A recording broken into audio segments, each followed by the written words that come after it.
મિત્રો, બાયસેગ પ્રોગ્રામમાં આપનું સ્વાગત છે. આઝાદ ભારતમાં જન્મેલા આપ સૌ ભારતની આઝાદીની લડતના ઇતિહાસથી જો થોડા ઘણા પણ પરિચિત બન્યા હશો તો ખ્યાલ હશે કે 1857નો બળવો એ આઝાદી માટેનો એક મહત્વનો કહી શકાય એવો પ્રયોગ હતો, પ્રસંગ હતો. ત્યારથી માંડીને બળવો ક્રાંતિમાં પરિણમે, ક્રાંતિ લડતમાં પરિણમે અને પરિણામ રૂપે આઝાદી પ્રાપ્ત થાય એવી એક પ્રક્રિયા 1857 પછી શરૂ થઈ. ઘણા એ ક્રાંતિકારીઓ કે જે અનામી શહીદ થયા, એમાંના કેટલાક નામી આપણા ઇતિહાસના પાને અમર થયા. એમાંના એક એમએન રોય એ આજની આપણી ચર્ચાની સાથે જોડાય છે. એમએન રોય આગળ હું પ્રોફેસર, ડોક્ટર કશું જ લગાડતો નથી. ત્યાં સુધી તમને કહું કે આ નામ પણ એનું સાચું નામ નથી, છુપું નામ છે, છદ્મ નામ છે. એમણે ક્રાંતિવીર તરીકે, ક્રાંતિકારી તરીકે જ્યારે ભૂગર્ભ પ્રવૃત્તિ હાથ ધરી ત્યારે અમેરિકામાં છુપા વેશે રહીને જે પ્રવૃત્તિ શરૂ કરેલી, પકડાઈ ન જવાય એટલા માટે અપનાવેલું આ નામ આમ તો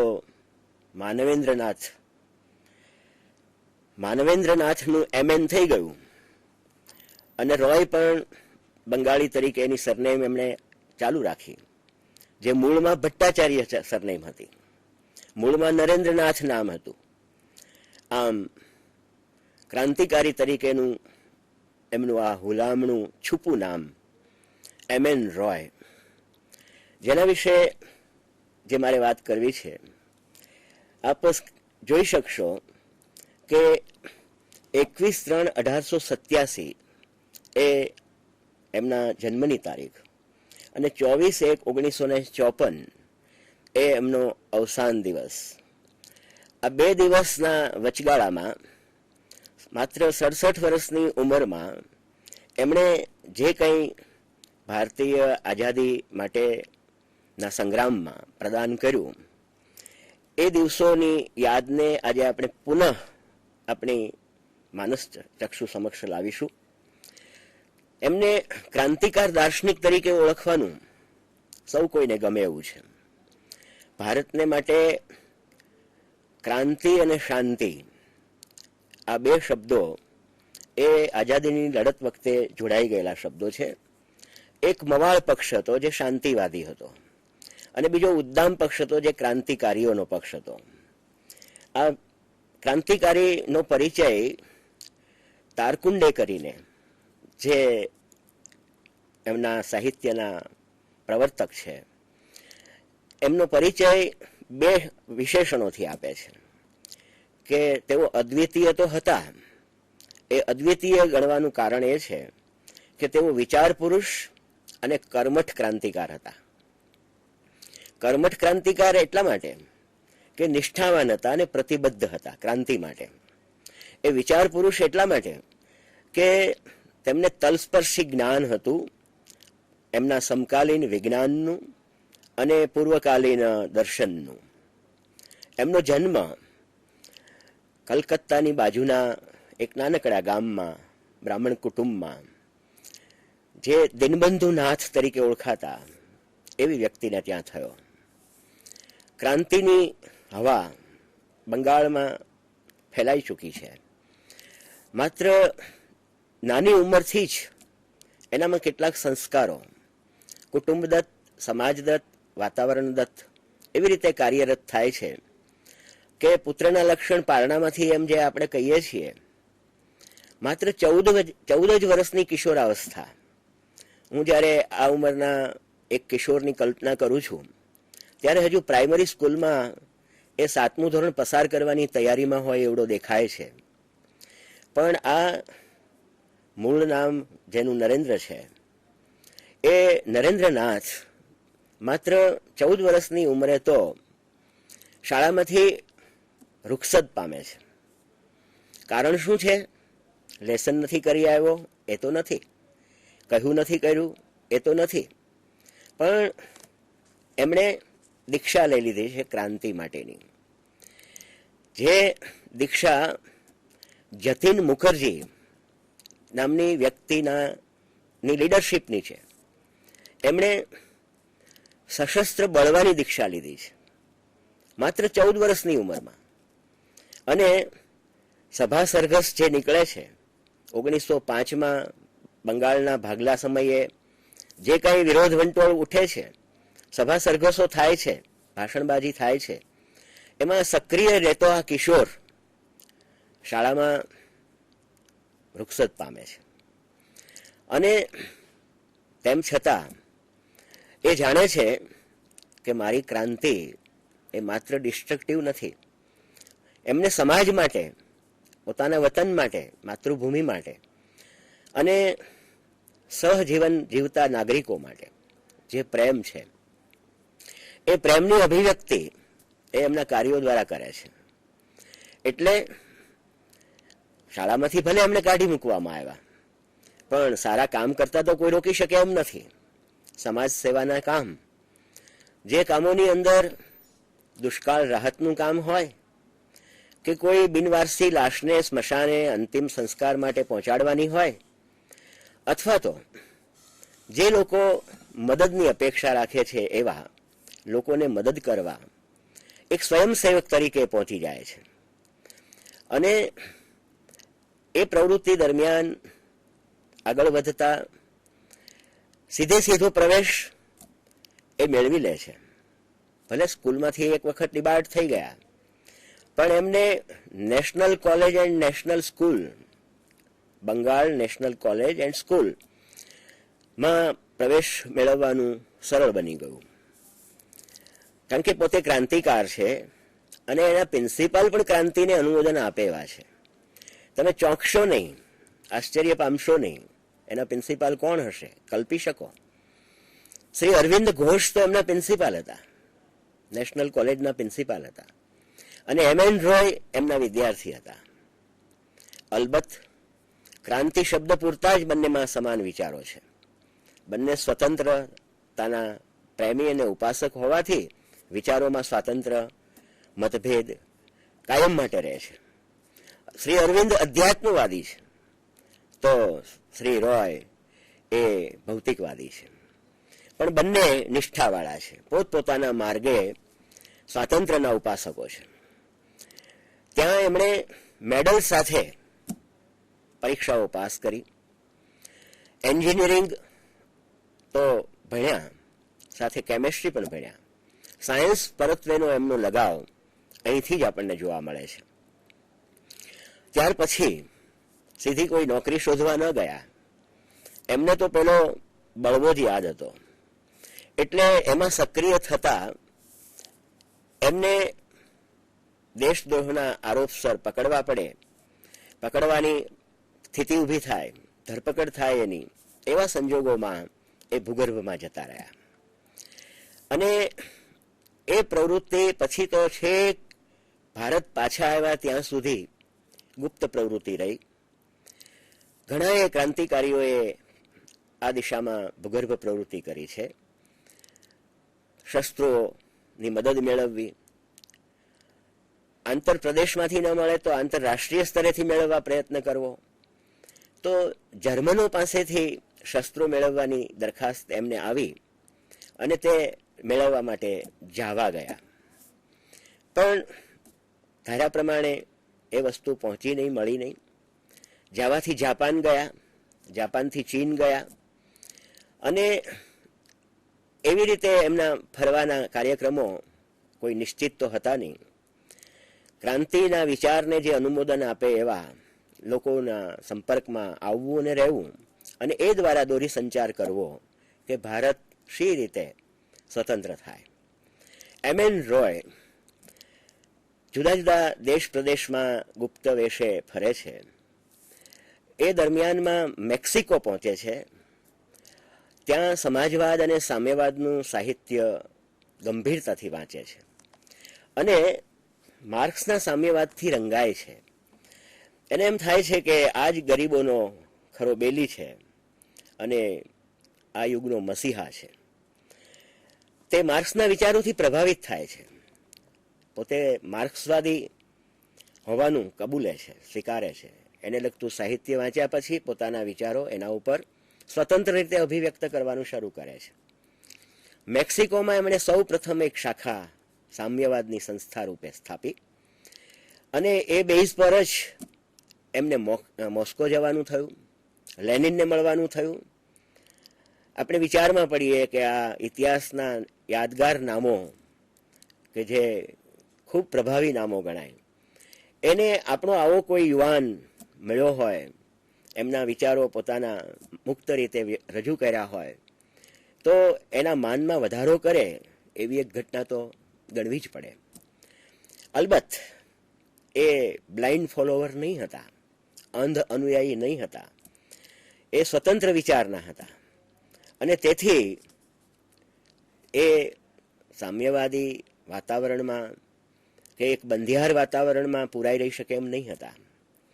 1915-16 પછી જ્યારે એ ભારત પાછા આવ્યા તો એમને ધરપકડ વહોરવી પડી, 12 વર્ષની જેલ પડી, પણ સારી વર્તણૂકને લઈને 6 જ વર્ષની એ જેલ રહી. 6 વર્ષ પછી બહાર આવ્યા ત્યારે નેશનલ કોંગ્રેસ સક્રિય બની ચૂકી હતી અને એમને એમ લાગ્યું કે મારે તો આઝાદી સાથે સંબંધ છે, જેટલે અંશે આ નેશનલ કોંગ્રેસ મારા વિચારોને મળતી છે એટલે અંશે હું એને સાથ આપી શકું, એનો સાથ લઈ શકું. એટલે એ દ્રષ્ટિએ એમણે કોંગ્રેસ જોઈન કરી, એની સાથે જોડાયા. એમને ગાંધીજીના કેટલાક વિચારો પસંદ હતા અને એ અર્થમાં એ એમને માન આપતા હતા, પણ પૂરેપૂરા નહીં. એ ઘણી એ બાબતમાં મતભેદ ધરાવતા હતા. ઘણીમાંથી મુખ્ય બાબત જો કોઈ હોય તો ગાંધીજીનો ધર્મ પ્રેમ, રાજકારણમાં ધર્મ લાવવાની વાત અને પરંપરાગત ભારતીય સંસ્કૃતિના મૂલ્યોનું જતન કરવાની વાત, જે રોયના વિચારો સાથે મેળ ખાતી વાત નહીં હતી. કારણ કે રોય તેને અધ્યાત્મની ગુલામી ગણતા, આધ્યાત્મિક ગુલામી ગણતા. એટલે વૈજ્ઞાનિક આબોહવામાં શ્વાસ લેતો આ માણસ પુરાતન પ્રેમી લોકો સાથે વધારે પ્રેમ ન કરી શકે એ સમજી શકાય એવી વાત છે. અને તેથી નહેરુ રોયના ચાહક હોવા છતાં રોય નહેરુના ટીકાકાર બનેલા, કારણ કે નહેરુ ગાંધીજીના વફાદાર સાથી હતા. સુભાષચંદ્ર બોઝ, આપણને પહેલી નજરે એમ લાગે કે આ બંને તો ખાસ ખાસ ખાસ મિત્રો હશે. બંને ક્રાંતિકારી, ઉદ્દામવાદી અને કેટલીક બાબતમાં ગાંધીજીના વિચારોથી વિરોધી, અહિંસાની જગ્યાએ છેકી નાખવાવાળા, હિંસામાં માનવાવાળા.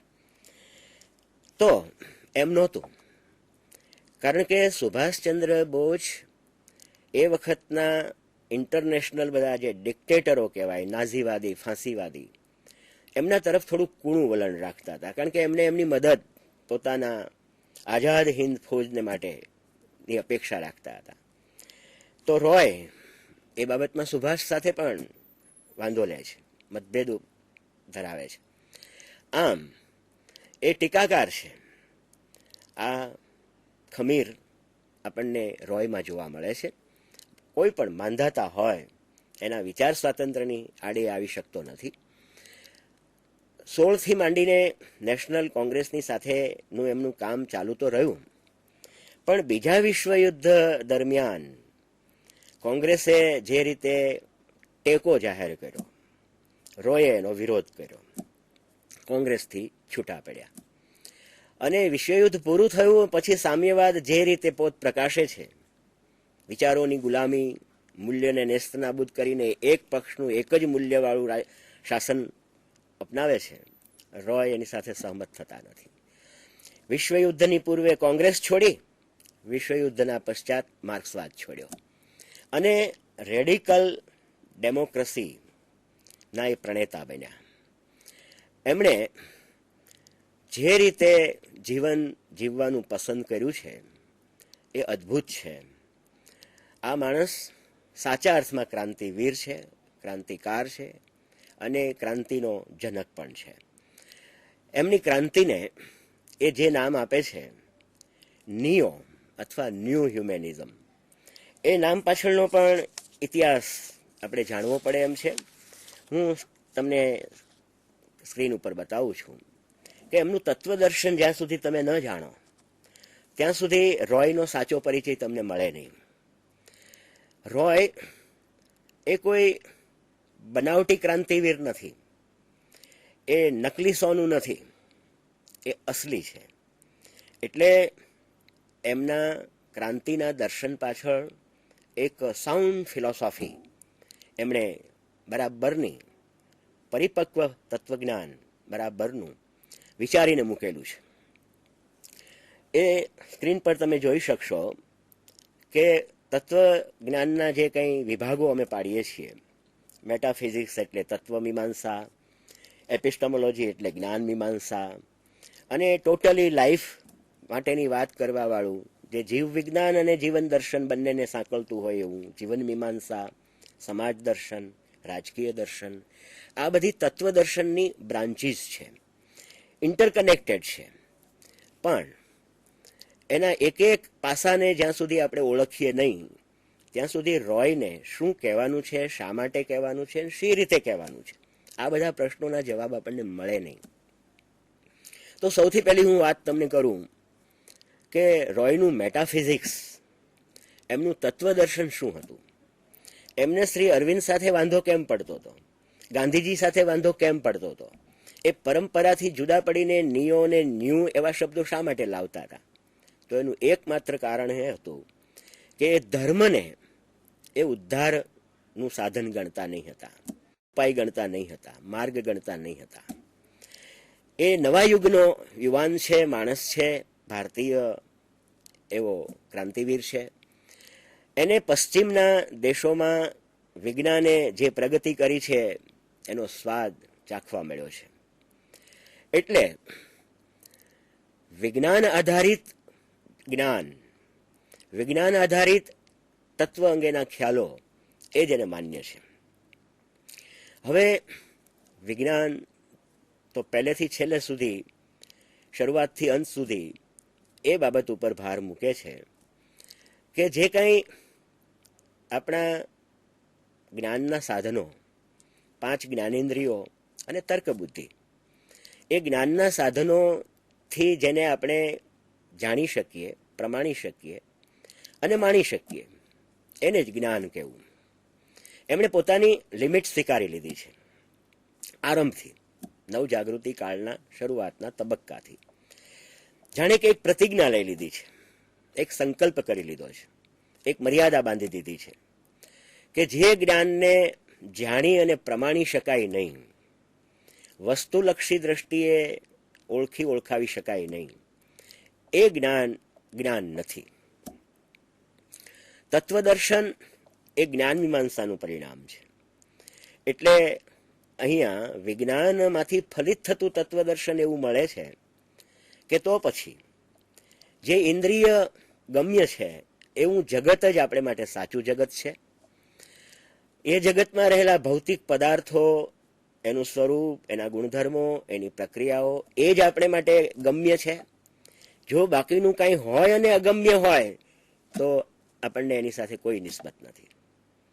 આમ જીવન અને જગતનું અંતિમ તત્વ એ મેટર છે, એટલે ભૌતિક તત્વ છે. એના ઉપરથી આ મીમાંસા ભૌતિકવાદી તત્વ મીમાંસા તરીકે ઓળખાય છે. ડેકાર્ટ જેવા માનતા હતા, સ્પિનોઝા, લાઇબનીઝ પણ સ્વીકારતા હતા, અને કેન્ટ સુધી આ વાત આગળ વધતી હતી પશ્ચિમમાં, આધુનિકોમાં, કે મેટર છે, એનો વિરોધ નથી, પણ એની સાથે સાથે માઇન્ડ પણ છે અને મેટરથી વિરોધી ગુણ ધરાવે છે, જુદું છે. એટલે એક પ્રકારનું ડ્યુઆલિઝમ આ ચિંતકોમાં કાયમ હતું. રોયને ડ્યુઆલિઝમ સ્વીકાર્ય નથી. હેગલ સુધી આવતા એ કહે છે કે એમની વાત અધૂરી છે. વાસ્તવમાં મેટર અને માત્ર મેટર, ભૌતિક તત્વ એકલું છે, અદ્વિતીય છે, અદ્વૈત રૂપ છે. એટલે મેટાફિઝિક્સને જો વિશેષણ લગાડીને ઓળખવું હોય તો નોન ડ્યુઅલ મટીરિયાલિઝમ, અદ્વૈતનો ભૌતિકવાદ, ભૌતિક અદ્વૈતવાદ, આવું એક માળખું રોયનું આપણને જોવા મળે. એટલે રોય કબૂલે છે હું ભૌતિકવાદી છું, પણ ભૌતિકવાદી શબ્દ અત્યારે જે ગાળ જેવો કેટલાકને લાગે છે અને લોકો વિરોધી માટે પ્રયોજે છે કે જાણે નાસ્તિક હોવું, માત્ર ભોગવાદી ને સુખવાદી હોવું, આ બધા ફલિતાર્થો એ લોકોએ કાઢેલા છે. વાસ્તવમાં માત્ર આ શબ્દમાંથી, આ ધારણામાંથી એ બધું નીકળતું નથી. અને એ જેમ જેમ આપણે રોયને ઓળખતા જઈએ છીએ એમ ખ્યાલ આવતો જાય છે. રોય કહે છે કે બે પક્ષને હું ઓળખું છું. એક પક્ષ એમ કહે છે કે બધું ઇન્દ્રિય ગમ્ય છે એ જ માન્ય છે. બીજો પક્ષ કહે છે કે ઇન્દ્રિયાતીત પણ કંઈક હોઈ શકે, પણ એ મને માન્ય નથી. ઇન્દ્રિયાતીત હોય એ ભ્રમણા પણ હોઈ શકે, કારણ કે એને સાબિત આપણે કરી શકતા નથી. એ સર્વભોગ્ય બનાવી શકાતું નથી, સર્વ જ્ઞાત બનાવી શકાતું નથી. એટલે જે વસ્તુ વસ્તુલક્ષી નથી, સર્વભોગ્ય નથી, સાર્વજનિક નથી, એને સાચું કે ખોટું આપણે પુરવાર કરી શકતા નથી. એ માત્ર આપણી શ્રદ્ધાનો વિષય બને, માન્યતાનો વિષય બને. ક્યારેક એમાંથી પૂર્વગ્રહ અને વહેમમાં પણ આપણે ફસડાઈ પડીએ. તો એ બધાને રોય રદબાતલ કરી દે છે. આમ એમના તત્વજ્ઞાનની આધારશિલા એ ભૌતિકવાદ છે. એમનો જે જ્ઞાન મીમાંસાનો વાદ વિચાર ગણીએ તો એ શુદ્ધ અનુભવવાદ છે. અને એમાંથી ફલિત થતું જીવન દર્શન, કારણ કે વિજ્ઞાન એની 16 કળાએ આ સમયની અંદર ખીલી રહ્યું છે. પશ્ચિમમાં 1857માં જ ડાર્વિનના ઉત્ક્રાંતિવાદની રજૂઆત થઈ. અને ડાર્વિને ઉત્ક્રાંતિવાદ દ્વારા ધર્મની પરંપરાગત ઘણી માન્યતાઓને ખોટી પુરવાર કરવા પ્રયત્ન કર્યો. થઈ કે નહીં એ વસ્તુ જુદી છે, કારણ કે અત્યારે પશ્ચિમમાં એન્ટી ડાર્વિનિઝમ, એન્ટી ઇવોલ્યુશનરિઝમ એવી શાખાઓ કામ કરી રહી છે. એટલે જે લોકો વિજ્ઞાન પ્રેમીઓ હતા, વિજ્ઞાનને સ્વીકારવાવાળા હતા, એ લોકોએ ડાર્વિનને આખરી પ્રમાણ માની લીધું, ડાર્વિનની વાતને સ્વીકારી લીધી. એટલે આ પૃથ્વી ઉપરનો જીવ એ કોઈનો મોકલાવેલો દૂત છે, સંદેશવાહક છે, પ્રતિનિધિ છે, કે કોઈનો પુત્ર છે એમ માનવાને કારણ નથી. ભૌતિક તત્વના રૂપાંતરમાંથીને જ જીવન પ્રગટ્યું છે અને જીવનનું જ એક પરિણામ માનવ છે. એટલે જીવશાસ્ત્રીય ઉત્ક્રાંતિવાદ કે જે વિજ્ઞાને દાવા સાથે કેટલીક માન્યતાઓને છોડાવીને એની દીક્ષા આપી, ત્યારે રોય એ દીક્ષિત બને છે. એમનું જીવન દર્શન ડાર્વિનના ઉત્ક્રાંતિવાદને અનુમોદન આપે છે અને કહે છે કે માણસની અંદર કોઈ આત્મતત્વ નામનું નોન મટીરિયલ તત્વ હોય એમ માનવાને કારણ નથી, જરૂર નથી. ચેતના એ આખરે તો આ ભૌતિકતાનું જ એક ફંક્શન છે. એટલે અલગ ચેતન તત્વને સ્વીકારતા નથી, આત્મતત્વને સ્વીકારતા નથી કોઈ પણ ફોર્મમાં, તો પછી પરમાત્મા તત્વને સ્વીકારવાની વાત તો કેટલીય દૂરની બની ગઈ. આ જીવન મીમાંસા, તત્વ મીમાંસા, જ્ઞાન મીમાંસા એની બાકીની મીમાંસાઓને ઘડી આપે છે, ઘડવામાં મદદ કરે છે અને એનું ફોર્મ આખું એ રીતે તૈયાર થાય છે.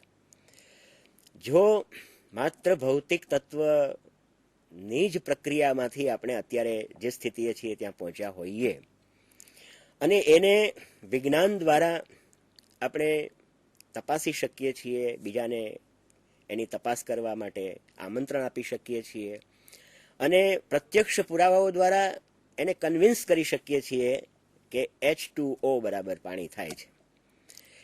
હવે વિજ્ઞાનની આ પ્રતિજ્ઞાને વળગી રહીને જો સમાજ અને રાજ્ય, નીતિ અને જીવનચર્યા એ બધાનો વિચાર કરવાનો આવે તો અહીંયા આપણે એમના રાજકીય વિચારો, સામાજિક વિચારોમાં પ્રવેશ ધીમે ધીમે કરી રહ્યા છીએ. એમએન રોય નેશનલ કોંગ્રેસને માત્ર છોડી દે છે અને ઘરે જતા રહે છે એવું નથી બનતું.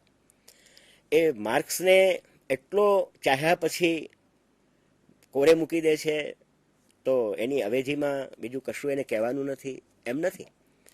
એમણે પોતાનું કંઈક પ્રદાન કરવાનું છે.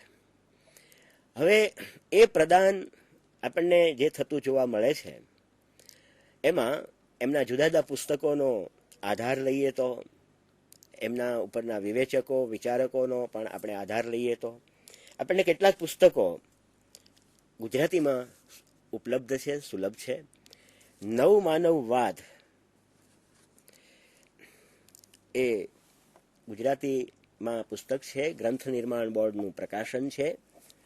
ઉપર એમએન રોયનો પોઝ આપણે જોઈ શકીએ છીએ અને એમના લેખક પ્રોફેસર જયંતિભાઈ કે પટેલ છે.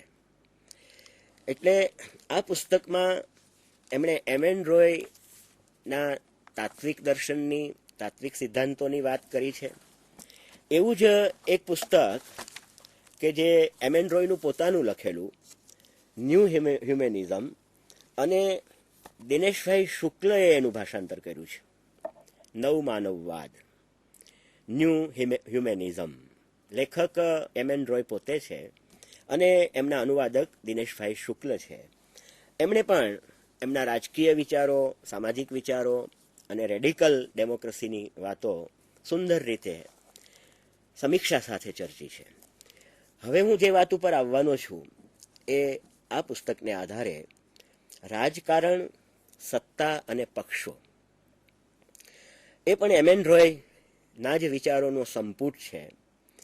અને એ પુસ્તક 1948થી માંડીને 54નો જે સમય, એ સમય દરમિયાન જે કંઈ એમના વ્યાખ્યાનો થયા, એમના લેખો બહાર આવ્યા, એનો એ સંપુટ છે અને મિસિસ રોયે એ સંપાદન કરેલું છે. તો હવે આપણે એમના રાજકીય અને સામાજિક વિચારોને છણવાના છે, બરાબર ઓળખવાના છે. કારણ કે જે ભૂમિકા મેં બાંધી આપી એ સૈદ્ધાંતિક ભૂમિકા હતી. અને આ માણસ તો કર્મઠ છે. શરૂઆતમાં જ મેં કહ્યું એ માત્ર વિચાર પુરુષ નથી, એ મેન ઓફ એક્શન છે, કર્મઠ છે. અને એનો દાવો છે કે જે સિદ્ધાંત વ્યવહારક્ષમ બનાવી શકાય નહીં, એ સિદ્ધાંતનો અર્થ શું ને ઉપયોગ શું, એની પાછળ સમય, આવું કિંમતી જીવન શા માટે વેડફી દેવું. એ બહુ સજાગ છે, એક એક પળને જીવે છે, વિચારપૂર્વક જીવે છે. એક સારો સાધક, સ્વાતંત્ર્યનો સાધક, સ્વતંત્રતાનો સાધક અને સ્વતંત્ર સાધક, એકલ પંથી એક તબક્કે તો બની જાય છે. 47થી 54 સુધીના એના આ વ્યાખ્યાનો અને લેખોમાં એક સરસ મજાની વાત તો એ બની કે એમણે એક 22 મુદ્દાનો કાર્યક્રમ મુસદ્દા રૂપે રજૂ કર્યો. એમના સમયમાં ત્રીજા વિશ્વયુદ્ધનો ભય તોળાઈ રહ્યો હતો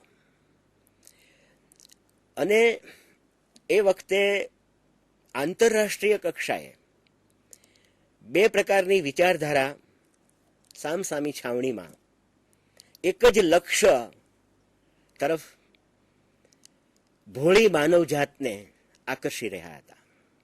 બે વિચારધારા આકર્ષી રહી હતી એમ મારે કહેવું જોઈએ. બંને વિચારધારા ભોળી માનવજાતને સ્વાતંત્ર્ય અપાવવાની, સ્વતંત્ર જીવન જીવવાની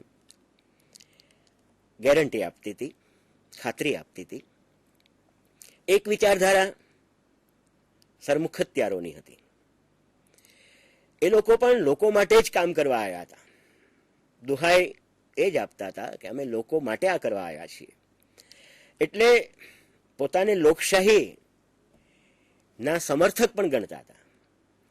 અને અબ્રાહમ લિંકને આપેલી લોકશાહીની વ્યાખ્યામાંથી 1/3 તો એ સ્વીકારી પણ લેતા હતા કે લોકો માટે અમે કામ કરીએ છીએ, એટલે અમારું શાસન લોકો માટે છે. તો જે કંઈ લોકોની, લોકો માટે, લોકો વડે, આવા 3 સૂત્રો આપણને મૂળ પ્રણેતા, પુરસ્કર્તા લિંકન પાસેથી મળે છે. એમાંથી આ એક સૂત્ર તો સરમુખત્યારો પણ અપનાવતા હતા.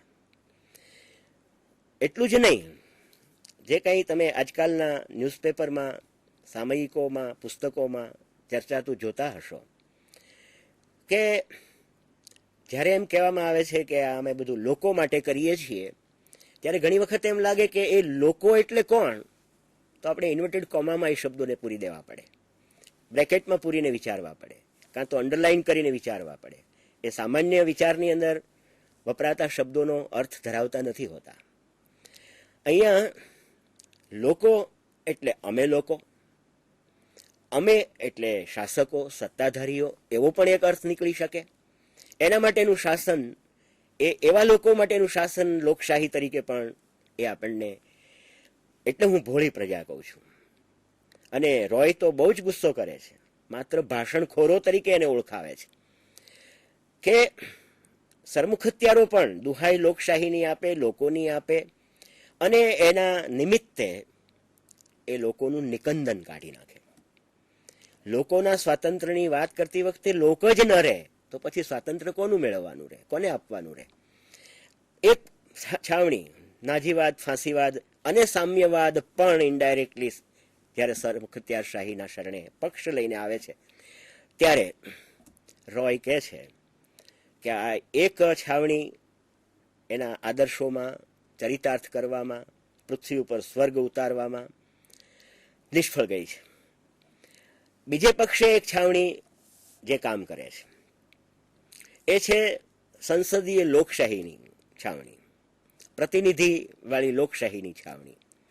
ત્યાં પણ રોયને એની સામે વાંધો એ છે કે આ સંસદીય લોકશાહી અથવા તો પ્રતિનિધિની લોકશાહીમાં પણ ખરેખર લોકો માટે કામ કરે છે. હમણાં કહ્યું તેમ લોકો પાછા ઇન્વર્ટેડ કોમા, પણ લોકો વડે ચાલતી સરકાર કે શાસન નથી હોતું.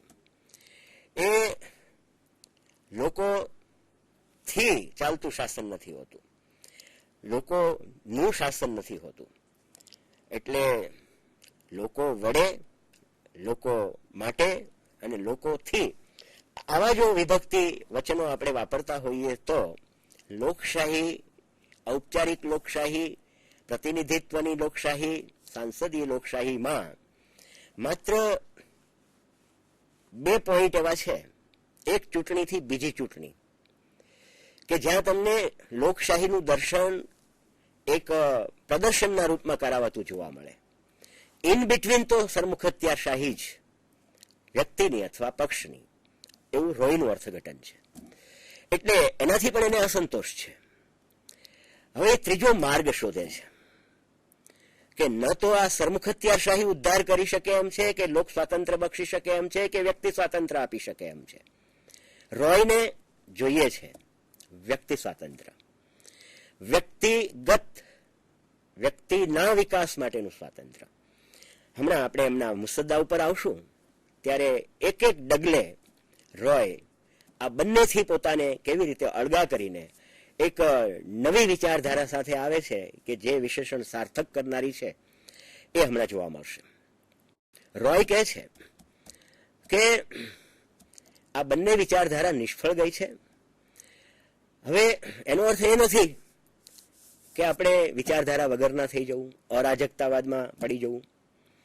વિજ્ઞાને આપણને ઘણું આપ્યું છે, આપી રહ્યું છે અને આપી શકે એમ છે. એની પોટેન્શિયાલિટી એ અપાર છે. એટલી શ્રદ્ધા આ વિચારશીલ માણસને, નહીં તો વિચારશીલ માણસ કોઈ શ્રદ્ધામાં ન માને, પણ આટલી શ્રદ્ધા તો એ સ્વીકારે છે, વિજ્ઞાનમાં શ્રદ્ધા મૂકે છે કે વિજ્ઞાન આપણું ભવિષ્ય સુધારી શકે એમ છે. હવે કઈ રીતે, શું કરીએ તો આ બંનેના દૂષણોથી, દોષોથી બચી શકાય? એવો સર્વગુણ સંપન્ન વિચાર આપણને ક્યાંથી મળે, કેવી રીતે મળે? 22 મુદ્દાનો એમનો મુસદ્દો રેડિકલ ડેમોક્રેસી તરીકે જેને નામ આપ્યું છે તે એમના પક્ષનું નામ હતું, એમની વિચારધારાનું નામ હતું. એટલે ઉદ્દામવાદી માનવવાદ, આ ગુજરાતીમાં આપણે બોલી શકીએ, એ ઉદ્દામવાદી છે, રેડિકલ છે, મૂળગામી છે અને ન્યૂ છે. હવે ન્યૂ કહેવા પાછળ રોય સ્પષ્ટતા કરે છે કે હું જે માનવવાદની વાત કરું છું એ પહેલો જ છું એમ કહેવામાં એમ હું દાવો નથી કરતો.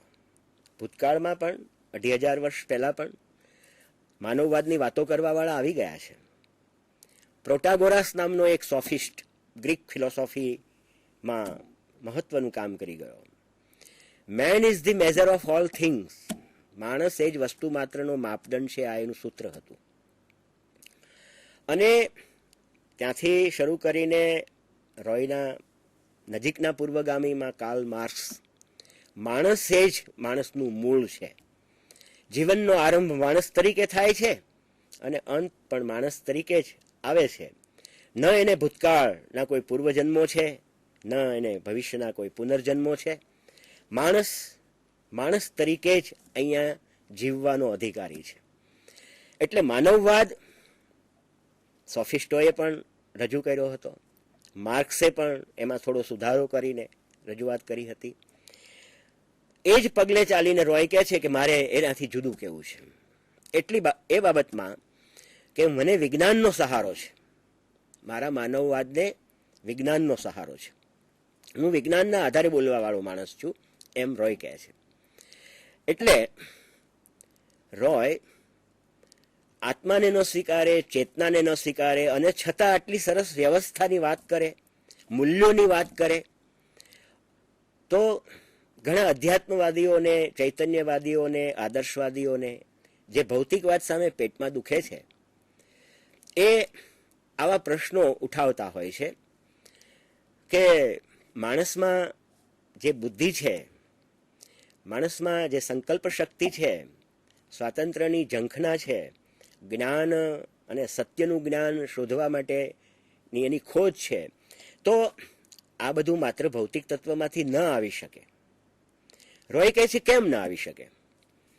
જો મૂળ તત્વ રૂપાંતર પામતું પામતું આવું સ્વયં સંચાલિત એક માનવ શરીર અસ્તિત્વમાં લાવી શકે, તો એ જ શરીરની અંદરની એવી પ્રક્રિયાઓ આ બધી બાબતોની સંભાવના કેમ ન પ્રગટ કરી શકે?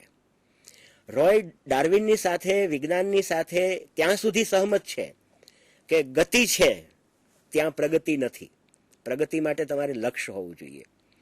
એટલે કુદરતનું કોઈ ધ્યેય નથી, પણ માનવ જીવનનું ધ્યેય અસ્તિત્વમાં આવી શકે, કારણ કે ત્યાં બુદ્ધિ, ધ્યેય તરફ લઈ જનારી બુદ્ધિ આવી છે, ધ્યેય તરફ લઈ જનારો સંકલ્પ એનામાં પ્રગટ્યો છે. એટલે માનવ જીવનનું ધ્યેય છે પણ કુદરતનું કોઈ ધ્યેય નથી. આવી સટલ લોજિકલ દલીલો સાથે રોય એમ સાબિત કરવા માગે છે કે જો ઉદ્દામવાદી માનવવાદને બધા જ ક્ષેત્રે લાગુ કરવો હોય તો આ 22 મુદ્દાઓનો પાઠ કરી જાઓ, કે જેમાં આ સ્ક્રિપ્ટ ઉપરથી પણ આપને ખ્યાલ આવશે. એનો 22 મુદ્દાનો જે મુસદ્દો છે, સૌથી પહેલી એ વાત કરે છે કે વ્યક્તિ એ સાધ્ય છે, સાધન નથી. એમેન્યુઅલ કેન્ટે આ સૂત્ર એના નીતિશાસ્ત્રના પાયાનું સૂત્ર બનાવ્યું હતું કે માણસને હંમેશા સાધ્ય ગણવો, સાધન નહીં. જેથી શોષણ કે ખૂન કે માણસ ઉપર થતા અત્યાચારો આ બધાને અનૈતિક સાબિત કરી શકાય. માણસ ક્યારેય કોઈ પણ બાબતનું સાધન નહીં બનવું જોઈએ. કેન્ટ તો ત્યાં સુધી કહેતા હતા કે પોતે પોતાની જાત માટે પણ સાધન નથી બનવાનું, બીજાનું તો સાધન નથી બનવાનું, પણ એવા કોઈ અમૂર્ત ધ્યેય માટે પણ એને સાધન નથી બનવાનું. સ્વાતંત્ર્યની ઝંખના અને સત્યની ખોજ એ ઉત્ક્રાંતિની અને માનવ જીવનની મૂળભૂત પ્રેરણા છે, એવું એના મુસદ્દામાં બીજા નંબરે કહેલું છે. રોય કહે છે કે પ્રગતિનો માપદંડ આ વિશાળ ભવનો ઊભા કરવા કે કૂદકે ને ભૂસકે એક પ્રદેશમાંથી બીજા પ્રદેશમાં પ્રવાસ કરવા એ કાંઈ વિકાસ નથી. માનવ સમાજના વિકાસનું માપદંડ તો વ્યક્તિ પોતાની ક્ષમતાને બહાર લાવવા માટે કેવું સ્વાતંત્ર્ય અનુભવે છે, વ્યક્તિગત સ્વાતંત્ર્ય કેટલું છે માણસને પોતાને પ્રગટવા માટે. આ સ્વાતંત્ર્ય એનો સાચો માપદંડ છે એવું એના મુસદ્દાના ત્રીજા મુદ્દામાં એમણે કહ્યું છે. એ ચોથા મુદ્દામાં કહે છે કે સર્જનાત્મક પરિબળ, બુદ્ધિ અને સંકલ્પ શક્તિ એ જીવનને ધ્યેયલક્ષી બનાવી શકે એમ છે. માણસ માત્ર આર્થિક પ્રાણી નથી. કાર્લ માર્ક્સ સાથે જ્યાં જ્યાં એને વાંધો પડ્યો છે એમાંનો એક વાંધો આ પણ છે. આજે કોમોડિટીના આ જમાનામાં માણસ માત્ર ગ્રાહક જે બની ગયો છે એનો પણ આ સૂત્ર દ્વારા વિરોધ થતો આપણે જોઈ શકીએ છીએ. અહીંયા એક નવી વાત એ પણ આવે છે છઠ્ઠા મુદ્દામાં કે આપણી જે વિચાર ક્રિયા છે એ કોઈ અસાધારણ અભૌતિક ક્રિયા નથી, શરીરની જ એક ક્રિયા છે. એટલે ઉત્ક્રાંતિના ક્રમમાં વિચારનો વિકાસ વિજ્ઞાન દ્વારા સમજાવવાનો પ્રયત્ન થાય છે. શોષણ મુક્તિ માટે ચીલાચાલુ આ આર્થિક વ્યવસ્થા ચાલે એમ નથી, એની પુનર્રચના કરવાની જરૂર પડશે. સામ્યવાદે ભલે એમ કહ્યું હોય કે દુનિયાના કામદારો ભેગા થાવ, શ્રમિકો ભેગા થાવ, તમારે તમારી બેડીઓ સિવાય કશું ગુમાવવાનું નથી. સરસ ઇમોટિવ લેંગ્વેજમાં માર્ક્સની આ વાત કામદારોને એકઠા તો કરી ગઈ, પણ જે સ્વાતંત્ર્ય રોય ઈચ્છે છે એવું ન તો કામદારોને મળ્યું કે ના આમ જનતાને મળ્યું. એટલે સામ્યવાદ કદી સાચું સ્વાતંત્ર્ય ના આપી શકે. એના આઠમા મુદ્દાની અંદર એણે કહ્યું સરમુખ હથિયાર તો સાચું સ્વાતંત્ર્ય ન જ આપી શકે. એટલે કેટલાક લોકોએ બેનવેલેન્ટ ડિક્ટેટરશીપ, આદર્શ રાજા, જો કલ્યાણકારી રાજા, ઉદાર રાજા હોય તો એ પ્રજાને સુખી કરી શકે. રોયને શ્રદ્ધા નથી. કારણ કે રોય કહે છે કે કોઈ પણ નામે સમૂહ કે સમૂહનો પ્રતિનિધિ બીજી વ્યક્તિ ઉપર શાસન ન કરી શકે. સાચી લોકશાહી લોકોનું પોતાનું પોતાના ઉપરનું રાજ્ય, જેને આપણે સ્વરાજ્ય તરીકે ઓળખીએ છીએ. ગાંધીજીની અને જયપ્રકાશ નારાયણની સંપૂર્ણ ક્રાંતિમાં જે વસ્તુના કેટલાક લક્ષણો પ્રગટતા જોવા મળે છે, રોયમાં ભારોભાર પડ્યા છે. અહીંયા માર્ક્સની સાથે એનો એક વિરોધનો મુદ્દો, રાજ્યને જે કરમાવી દેવાની વાત છે કે સ્ટેટ વિલ વિધર અવે, માર્ક્સ કહેતા હતા.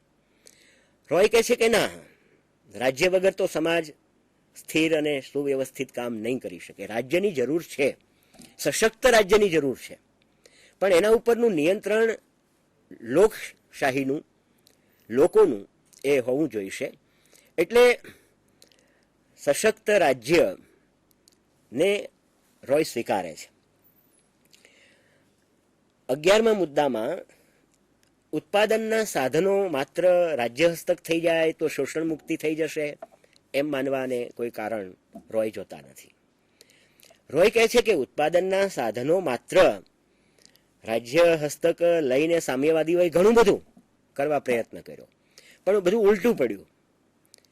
એનાથી ન વ્યક્તિ પોતાના શ્રમની અંદર કોઈ પ્રેમ અનુભવી શકી, એની સાથે લગાવ અનુભવી શકી, જોબ સેટિસ્ફેક્શન અનુભવી શકી, કે ન એનાથી મુક્ત થઈ શકી. કારણ કે દરેકની ક્ષમતા જે અહીંયા માનવામાં આવે છે એવી સમાન નથી, અને તેથી દરેકનું વળતર જે આપવામાં આવે છે એ સમાન આપી શકાય એમ નથી. વિશેષતાઓને રોય રૂંધવા માંગતા નથી. સાંસદીય લોકશાહીની મર્યાદા રોયની દ્રષ્ટિએ એ છે કે સાંસદીય લોકશાહી આખરે કંઈ બધા લોકો રાજ્ય કરવા નીકળી શકે એમ નથી. એટલે પ્રતિનિધિઓ તો મોકલવા પડે, અને પ્રતિનિધિઓ પક્ષને આધીન હોય છે. એટલે એક સમય એવો આવે છે કે આપણો પ્રતિનિધિ કોણ છે એ વ્યક્તિ તરીકે તો આપણે ઓળખતા જ નથી.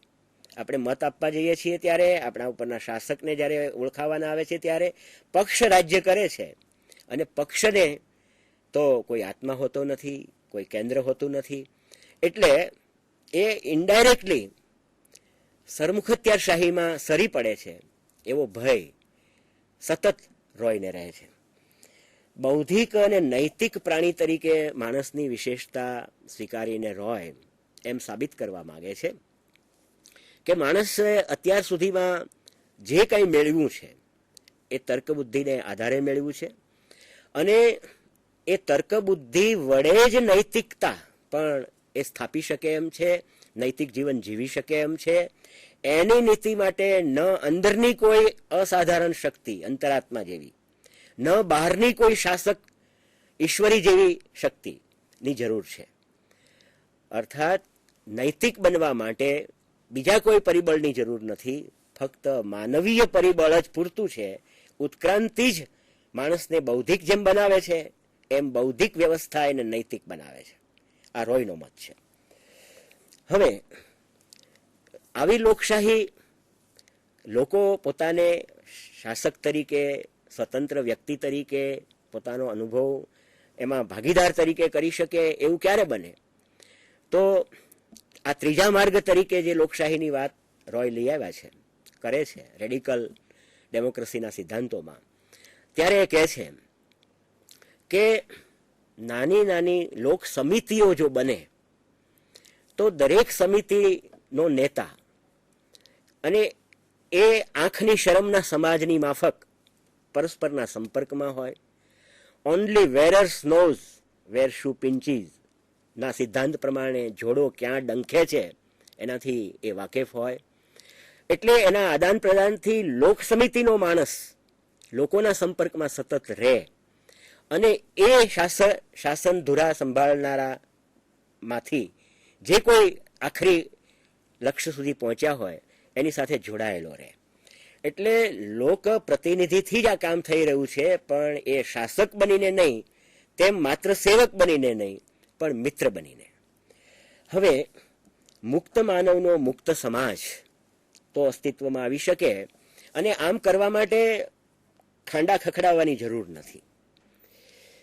આમ કરવા માટે સાચું શિક્ષણ આપવાની જરૂર છે, અને એ જો આપવામાં આવે તો સ્વાતંત્ર્ય, સમાનતા અને બંધુતા, આ ત્રણ મૂલ્યોવાળી ફ્રેન્ચ રિવોલ્યુશન એ વાસ્તવમાં ગંગા અવતરણની માફક આ પૃથ્વી ઉપર સ્વર્ગ લાવનારી બાબત બની રહે, ત્રણ મૂલ્યોને ચરિતાર્થ કરી આપે. આમ એમએન રોય આપણી વચ્ચેથી આઝાદી પછી પસાર થઈ ગયા. એના વિચારોનું પ્રદાન લોકોના અભ્યાસ અર્થે માત્ર એ લાઇબ્રેરી રીડિંગનો વિષય નથી. જીવાતા જીવનની અંદર દીવાદાંડી બની શકે, ધ્રુવનો તારો બની શકે, બધી રીતે પૂર્ણ છે આપણે ક્યારેય દાવો ન કરી શકીએ. રોય પોતે પણ નથી કરતા.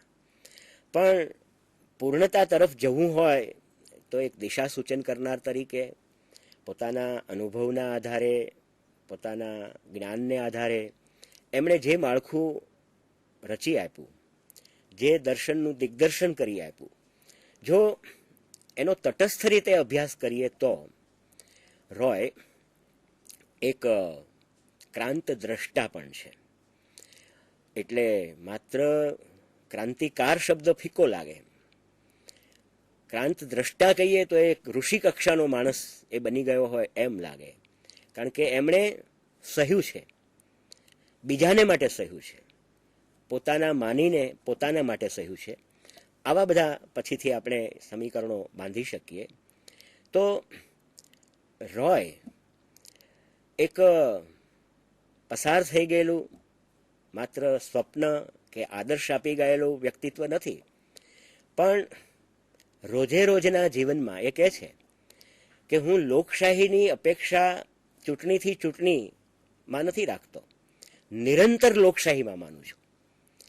આ કલ્પના, આ વિભાવના અદ્ભુત છે કે જો તમારે તમારા સ્વાતંત્ર્યને મેળવવું હોય ને મેળવ્યા પછી ટકાવવું હોય તો રાજા રામને પ્રજા સુખી બધું તમે બીજાને સોંપીને આરામ કરી શકો, નિરાંતે ઊંઘી શકો, મતદાન કર્યું કે ન કર્યું વાત પૂરી થઈ ગઈ. રોય એમાંના નથી. તમારે સતત સ્વાતંત્ર્ય માટે જાગૃત રહેવું પડશે, પ્રવૃત્ત રહેવું પડશે, સક્રિય ભાગીદાર થવું પડશે. તમને કોઈ પરાધીન ન બનાવી જાય. તમે જે સ્વાતંત્ર્યની ઓળખ મેળવી રહ્યા છો એ માત્ર તમારું નથી. તમે એક માનવજાત તરીકે આ પૃથ્વી પર છો. ઉત્ક્રાંતિની સાથે પૂર્ણવિરામ ગણી શકાય એમ નથી. સતત ચાલતી પ્રક્રિયાના એક ભાગ છો. અહીં આપણે આપણું કામ પૂરું કરીએ છીએ.